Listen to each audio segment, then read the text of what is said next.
Okay guys, so the video you've all been waiting for is my journey. So, where did I start and how did I get to the position I am today?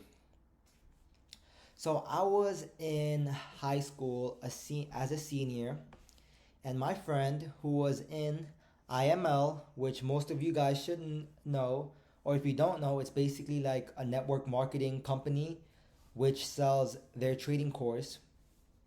Basically, my friend recruited me, so he gets a commission, and he recruited me into IML.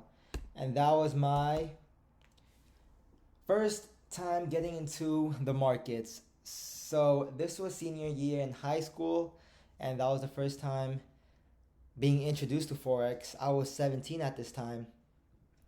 So when I started, I was obviously fooled by all these Instagram influencers showing their Lambos and all their profits of them being rich through trading. And I thought, oh, that could be me. I could be rich by the end of next year. And of course, that's not how it works. So when I first joined IML, I would study from their course. I remember the first educator I studied from was a lady named Lee Allen, and she taught indicators. And then after a couple of months, I quit. I was like, I'm not doing this. This is not for me. And then my friend convinced me to join back again. I joined back with another educator, which was Christopher Derrick. I watched a guy named Teacup. I forgot his name. Lou Teacup. Um, I've watched a lot of educators, Leon Davies for a couple of months, and I've switched educators for like I'll be on one educator for a couple of months, and then I would switch educators after seeing it's not my strategy was not working, and then after like 2 years, not 2 years, maybe a year and a half of being in IML, I lost. I would say, well, I was in high school. I didn't have much, but $1,000 was a lot to me, and I think I lost $1,000 in my first year, and I was paying like 175 for a monthly subscription. So I was definitely not learning nothing. I was just basically paying this company to teach me how to trade from traders who don't even make money from trading. Most of these educators were making money from selling, from being in that platform, from teaching something that they're not even profitable in, which is crazy. Because I would look at these educators now, and some of them are not even some of them don't even trade anymore. So that's just crazy. It showed how much they're a fraud. And then I quit IML after a year and a half, and I joined SMT, which is Tim Trades. Oh no, what happened was I joined, and then I was in college and I joined Q Banks. I paid a lot for that course, man. 775 or something like that, like 700. I saved up for it because I saw Q Bank's Instagram. Oh, he had the Lambos, he had everything, and I thought, oh, this course will be the holy grail. I bought that course, and let's just say that it was not in my favor. I'll just keep it at that. I'll keep it in a nice way. It was not in my favor. Um, then after Q Banks for a couple of months, I went to, and by this time I've spent like thousands of dollars, and I don't come from money, so I was working a job. I was doing catering to pay for these courses. I was doing Uber Eats, and then after a year and a half, I dropped out of my first semester. I dropped out of the first semester in college to do trading full time, or whatever you want to call full time. So I dropped out. I went to India for a year. Let me write it down here. First year was in high school till first semester of college. Went through like five different educators, and then in college did Q Banks. I'm not gonna write Q Banks. Did his course. Then I almost joined another course called this guy named Nick. All of these people are great marketers. Almost joined his course. It was like $1,000, and they were like telling me you could do a payment plan. And I was about to do it, but then I found SMT. So after I dropped out of college, my first semester of college, and I went to India to study the markets for a year, and I would spend the moment I wake up to the moment I slept, I would be on the markets, or I would either be listening to personal development from Jim Rohns or any of those people. And looking back at it now, that's a complete waste of my time. I should have I should have been focusing on these prop firm challenges, focusing on getting capital, and focusing on building, compounding my account. But back then I didn't know better because I didn't have anyone I didn't have anyone's blueprint to follow. I created this blueprint for myself. I created this blueprint that's in this course. This course blueprint was created by me. I did not have anyone to look up to. So I spent years doing stuff that I shouldn't have done, that if I had knew now with what I know now and I first started, man, I would save so much money and I would have saved so much time. So the second year I dropped out, and I spent 7 months in India studying these markets, and I would learn from an educator named Levi, who was who first introduced me to ICT concepts. It was Levi, and then after Levi, after a couple months, I watched all his videos. I then moved into SMT. I went back to IML because there was a group called SMT, which was the mentor was Tim Trades, which I don't know if you guys know. So Tim Trades, I stayed in his group for a couple months, and then there was another guy. There was an educator in SMT. Wait, India, and then 30 second year India, and then there was another educator in SMT, and his name is Gene, and that's where I met Gene, one of my two technical analysis mentors. That's where I met Gene, and I left SMT to join Gene's private Discord group. There I learned technical analysis, and I learned a lot. And then it was at the second year where towards the end of the second year where I found about prop firms. And when I found out about prop firms, no one around me was doing prop firms. Literally, I told my boy I was doing this prop firm thing, and I don't know if it's a scam or not, and it was FTMO. This was in 2020. You won't find anyone in 2020 with a funded account. Very rare. And it was not popular back then. And I took the risk to do this prop firm because it sounded reliable. It sounded cool how if I do this challenge and I pass it, they'll give me 100K, they'll give me 50K. So that's when I first started that's where I first discovered FTMO, and that was the only prop firm I knew at the moment, and I think that was the only prop firm around at that moment. Not too sure. Anyway, I did FTMO. I did my first 10K challenge, and I failed that, and all I had left in my account was $350, and I still remember this. I had $350 in my bank account, and I put that all into a 50K FTMO challenge. And after 3 months, I took my time with it. I stayed patient. I passed it. My second challenge was a 50K challenge, and I passed it. I don't know how. Oh, I know how. Because I was having a good season at that time. So, like I mentioned in this course, there are seasons in trading.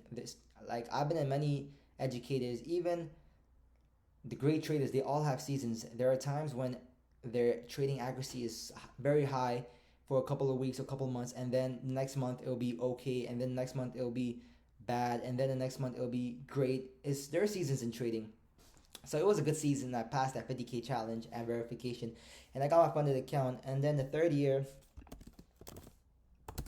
after that 50K, I think 4 months later, I was still in Gene. I've been in Gene's Discord for, I'm not in it currently right now, but I've been in it since 2020, mid 2020. So Gene and ICT are my top two technical analysis coaches, but that's who I learned my technical analysis from. But after a while, it's all psychology, and I know you probably heard this all the time. It's psychology, and people think, oh, it's if you had good technical analysis accuracy, you'll be profitable, but that's not the truth. It all comes down to having a great system and having proper trading psychology and not letting your emotions get to you and your greed and impatience. And these are all developed through experience. Me telling you this is not, it'll be in the back of your head, so when you do make these mistakes, you'll remember, but through experience, you will learn all these advice that I'm giving and why it's really, really important. So the third year, what was it? Third year was what? 2021. Oh yeah, so I made my first 10K from that 50K account. And I gambled it. I made that in 1 week because I was also following Sean Lee, and not third year. It was more like the beginning of third year. I was in Brooklyn, and so I was following Sean Lee on Instagram, and he would give out signals, and then, and on IG, everyone used to think of him as like a god, Sean Lee. If you don't know who that is, he's probably, I don't know where he is right now. He's not on social media, but everyone used to see him as a god. And I remember once, and then I remember for one trade, I over leveraged on one of the trades, and I made 10K on just one trade that he sent on his Instagram. And that was my first 10K withdrawal. My first 10K withdrawal. I have never seen 10K in my bank account. And 10K for my family is a lot. Is a lot of money. I don't come from middle class. I come from a lower income class. So 10K was a lot. And the first 10K I ever made, my first 10K felt 10 times better than making my first six figures. Because the moment I made 10K, the moment I withdrew 10K and hit my bank account from FTMO, I was like, holy shit, this actually works. This can actually work. It gave me a sign of hope. After 2 years of blowing accounts, losing so much money, I was like, oh my God, this actually works. And that gave me hope, and that was the best feeling ever, that first 10K. And then the third year, and then what happened was a week after I made 10K, I put it all into Hugo's Way, which is an unregulated broker, and I lost all of that in a week because I was gambling. I wasn't really trading, I was gambling. And it happens because I didn't have no one to really teach me the proper trading psychology. And then the third year, after that, I blew my funded account, my 50K funded account, and I blew my broker, my Hugo's Way. I put all that 10K profit into Hugo's Way, and I blew all of that, so I was back from scratch. So I had to get a job. I worked as a doorman. No, first job I worked in Uber Eats to pay rent, to pay for the challenges. And then after a while, I got a new job as a doorman. And I went back to college because I had lost hope, man. When you're in my position, when you spend a whole year on this and you put so much money into it, and then you just blow your funded account and blow all your money in your bank account. That 10K, that's all I had in my bank account, and I blew everything. I was back from scratch. I was also, I lost everything. When I mean I lost everything, I lost everything. I had nowhere to go. My parents lived in India. They don't live in America anymore. When I graduated high school, they went back to India. So I had nowhere to go when I was back, and I was couch surfing my friend's house. I lived with my best friend for 2 months in his house on the floor. So yeah, you could. So my only option was college now because I had lost hope for everything, and then I was doing college full time. I was working as a doorman for 36 hours a week, and I was also training for a marathon and Ironman, which is basically a triathlon. And I had no social life for the third year. My third year, I spent 1 year.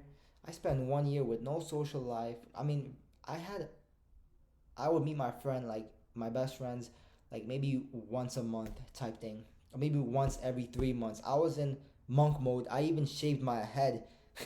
I was in monk. I don't even know why I shaved my head. I was in monk mode, literally monk mode. No Instagram, no nothing, no social media. I was literally just school, make food, work, go to the gym, days off, study for my test, do my homework, do laundry, make food, meal prep, repeat. It was just repeat same thing over and over again. It was very stressful and very hard my third year. I was down bad, man. I was not in a good mental state, but all that money I made from my doorman job, I paid rent, and the excess went to challenges. And that's when I kept doing challenges over challenges, and I blew them. I kept blowing my challenges. I kept blowing verification. I tried rushing the process. And it was actually through this where I learned and gained a lot of knowledge. Because when you lose a lot, when you're in a losing streak, that's where you gain the most. And it was in this phase where I learned about how to actually get proper trading psychology. So towards the end of the third year, I finally passed. I finally passed some challenges. I finally got funded. And this was after like 30, 40 challenges. Literally, my life was work, school, gym, and all the money I had went to challenges. It was like either I was gonna make it or I was gonna freaking Forex was the only thing in my that gave me hope. Forex was literally me being successful in this was the only thing giving me the desire to live, the desire to look forward towards the future, me knowing that I will be successful through this. So whenever I blew the challenges, I was like, I don't care. I am gonna make this happen. All I need is that funded account. And then by the end of the third year, I got my 400K funded account after like 40, 30, 40, 50 challenges I've done. And then I got my accounts. And then my fourth year it's this year, 2022. And that's where I received all my accounts and I started managing it. And I started after 6 months, after 6 months of just compounding my account, I withdrew my first profits, which was I think like 40 something K. And then with that, I got more accounts, I bought more challenges, and then I became seven figure funded. And my trading psychology was at its peak. My discipline was at its peak. My everything was at its peak because I completed my goals of becoming an Ironman and running a marathon as well. The third year, I literally spent on working on my goals. It's all business. No fooling around, nothing. No smoking, no drinking. Just work, school, gym, and hitting these goals. And then my fourth year was when the seeds I planted in my third year, that's when the seeds grew. And that's when I became seven figure funded. I generated 175K in profits thus far. Um, and now my trading psychology and all these experiences I gained from these past 4 years have been what has made me the trader today. So that's why I always say you need experience in this game. You're not going to be rich in the first year because you're not going to gain much experience in the first year. It'll take a couple of years for you to actually become a consistently profitable trader.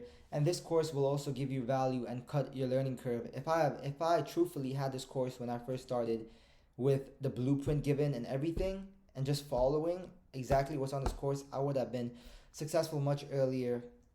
But at least I found this success, and it's cool how I'm paving the path. I literally discovered the path and now I'm showing the path to other traders, and that's the cool part. So third year, just work, school, gym, and then I was down negative 1K with everything, with education and everything. And then this one I was like down negative 3K I think. Cause I didn't have much, I wasn't working. And then third year was when I was down 30, 40K. And I also used so you might think 30, 40K, where'd you get 30, 40K from? Well, work. Also, like I said, I got 10K, which from the payout, and I also got unemployment. Was it unemployment? No, not unemployment. It was something. Stimulus? Was it stimulus? Stimulus is something, and I put that all into the challenges, and I failed that too. Seven figure funded, 6 figures in withdrawals. What else I got? And yeah. And then my fifth year, which is the upcoming 2023 year. So currently, my goal right now is to get 2 million in funding, and that will be the foundation for my fifth year. In my fifth year, I'm not expecting to become a millionaire because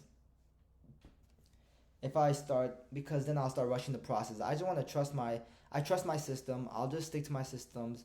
But I know my 50 I'll be making multi six figures as long as I have that foundation of having 2 million in prop firm accounts. So that is like a brief overview of my journey, and I hope you gain some insight, and I hope you can see how this is a very, very tough industry to become successful in, and it'll require a lot of years, a lot of money spent, a lot of sacrifices. So that's it for my journey. I hope you learned something. Catch you in the next video.